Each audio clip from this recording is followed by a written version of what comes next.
All right, Salim Razaya here, and I want to talk about a case of pediatric fever. So, this is a 5-year-old male who presents with fever and cough times 4 days, and mom brings him in because his symptoms don't seem to be getting better, and the fever continues to go up to 104, 105 per mom's report, and doesn't completely come down with antipyretics. So, blood pressure initially is 110 over 64. Obviously, the patient's a little bit tachycardic with a heart rate of 129. He's a little tachypnic with a respiratory rate of 23, and his initial oxygen saturation was 89% on room air. And at the time we evaluated him, he was afebrile with an oral thermometer. So we swabbed him as we are in the middle of a pandemic for COVID-19, influenza, and strep, all of which were negative. And we got a chest x-ray. And the chest x-ray was read as no acute abnormality. And again, this is in the setting of multiple vital signs that are abnormal, but I can almost maybe think that there might be some infiltrate in the right lower lobe and the left lower lobe of this chest x-ray.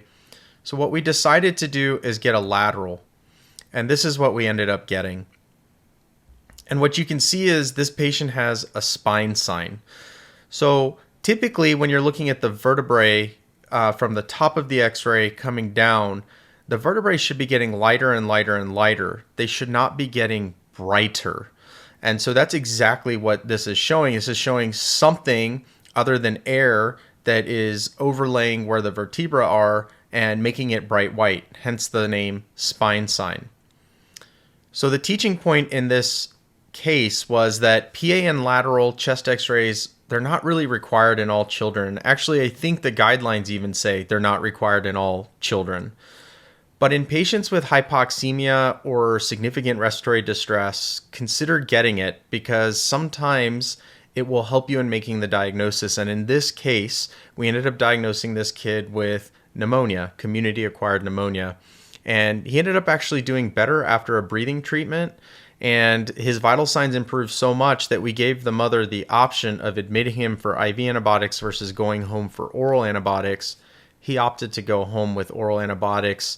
And I did do a follow-up on this patient, and the patient ended up doing very well, actually improvement in fevers within 24 hours.